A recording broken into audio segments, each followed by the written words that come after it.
नमस्कार, मी देवेंद्र बदगो सूर्यवंशी आपले स्वागत करतो आजच्या व्हिडिओमध्ये।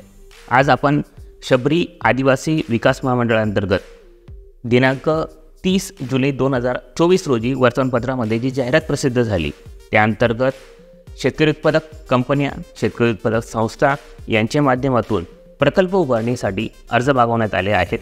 याबाबत अधिक माहिती जाणून घेणार आहोत। त्यामुळे ज्या आदिवासी बंधूंच्या शेतकरी उत्पादक संस्था आहेत, शेतकरी उत्पादक कंपन्या आहेत, त्यांनी हा व्हिडिओ शेवटपर्यंत पूर्ण पहा, जेणेकरून ही जाहिरात काय आहे, या अंतर्गत आपण काय कामकाज करू शकतो आणि आपल्याला सबसिडी अनुदान वगैरे किती मिळणार आहे, या सगळ्या गोष्टींची आपल्याला माहिती होईल। तर मग चला सुरू करूया। 30 जुलै 2024ला लोकमत या वर्तमानपत्रामध्ये शबरी आदिवासी वित्त व विकास महामंडळ मर्यादित नाशिक यांच्या माध्यमातून एक जाहिरात प्रसिद्ध करण्यात आली। या जाहिरातीनुसार त्यांनी ज्या शेतकरी उत्पादक कंपनी, समूह, सहकारी संस्था, वन केंद्र, ग्रामसंघ, फेडरेशन, ग्रामसभा इत्यादींमार्फत त्यांना जर काही प्रकल्प उभा करायचे असतील, कुठले प्रकल्प उभा करायचे ते आपण समजून घेऊयात पुढे।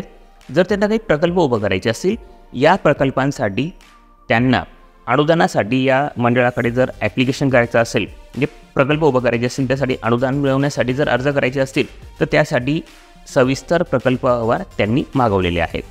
आणि हे सविस्तर प्रकल्प अहवाल दाखल करण्याची शेवटची मुदत आहे 19 ऑगस्ट 2024, म्हणजे अगदी थोडाच कालावधी आहे, आपल्याला हे अर्ज करता येतील। आता यामध्ये कोण अर्ज करू शकतं? जसं मी तुम्हाला सांगितलं की शेतकरी उत्पादक कंपन्या, शेतकऱ्यांच्या संस्था, पण या शेतकरी उत्पादक संस्था आणि कंपन्यांचे सभासद हे ST म्हणजे आदिवासी बंधू असले पाहिजे, हे आवश्यक आहे, तरच या योजनेअंतर्गत ॲप्लिकेशन करता येईल। इतर कुठल्याही शेतकरी उत्पादक संस्थांना आणि कंपन्यांना या अंतर्गत अर्ज करता येणार नाही। सभासदांमध्ये किमान 80% ST कॅटेगरीचे सभासद त्यामध्ये असले पाहिजे, आदिवासी बंधू त्यामध्ये असले पाहिजे। तसेच संचालक मंडळ हे पूर्णपणे त्यांचा आदिवासी बंधू त्यामध्ये असले पाहिजे। हे जर क्रायटेरिया पूर्ण करू शकत असू तर आपण या योजनेअंतर्गत ॲप्लिकेशन करू शकतो।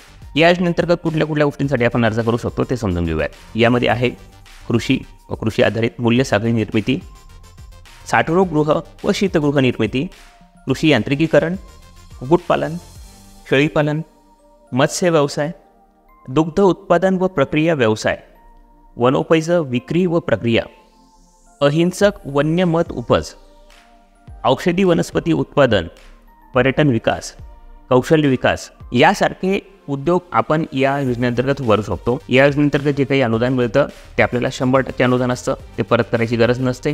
तसेच आपल्याला या योजनेअंतर्गत वर्किंग कॅपिटलसुद्धा मिळतं। ही खूप मोठी जमेची बाजू आहे आणि या वर्किंग कॅपिटलवर आपल्याला 3 वर्षापर्यंत कुठल्याही प्रकारची व्याज द्यायची गरज नाही आहे। तर 3 वर्ष पूर्ण झाल्यानंतर पुढील 5 वर्षासाठी फक्त 3% दराने आपल्याला व्याज द्यायचं आहे। अशा प्रकारची योजना जनरली नसते आणि ही योजना खूप चांगली आहे। जर आदिवासी बंधूंना त्यांचे उद्योग व्यवसाय उभारायचे आहेत, त्यासाठी त्यांना अर्ज करण्याची, या योजनेअंतर्गत अनुदान मिळवण्याची ही खूप चांगली संधी आहे। या योजनेबाबत आपल्याला अधिक माहिती हवी असल्यास आपण स्क्रीनवर दिलेल्या या व्हॉट्सअप नंबरवर आमच्याशी संपर्क करा। त्यातील बरीच डिटेल माहिती आहे, आमचे प्रतिनिधी तुम्हाला ती सर्व माहिती उपलब्ध करून देतील। आणि या योजनेअंतर्गत आपल्याला अर्ज करायचा असेल, आमच्या माध्यमातून अर्ज करायचा असेल, तर त्यासाठी सुद्धा तुम्ही या मोबाईल नंबरवर संपर्क करू शकतात। आमचे प्रतिनिधी तुम्हाला अर्ज करणं, त्याचे DPR बनवणं, प्रस्ताव बनवणं, आवश्यक ते कागदपत्रे तयार करणं या सगळ्या गोष्टींसाठी मदत करतील, सहकार्य करतील, जेणेकरून आपला प्रस्ताव त्याअंतर्गत मंजूर व्हावा। आजच्या व्हिडिओमध्ये एवढंच। या व्हिडिओची माहिती तुम्हाला आवडली असल्यास, उपयुक्त वाटली असल्यास या व्हिडिओला लाईक करा, जास्तीत जास्त आदिवासी बंधूंपर्यंत शेअर करा, जेणेकरून त्यांच्या देखील आदिवासी शेतकरी उत्पादक संस्था असतील किंवा कंपन्या असतील त्यांच्या माध्यमातून ते या अंतर्गत अर्ज करू शकतील।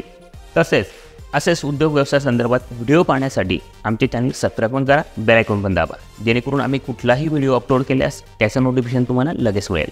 आपण हा व्हिडिओ पूर्ण पाहिलात यासाठी धन्यवाद।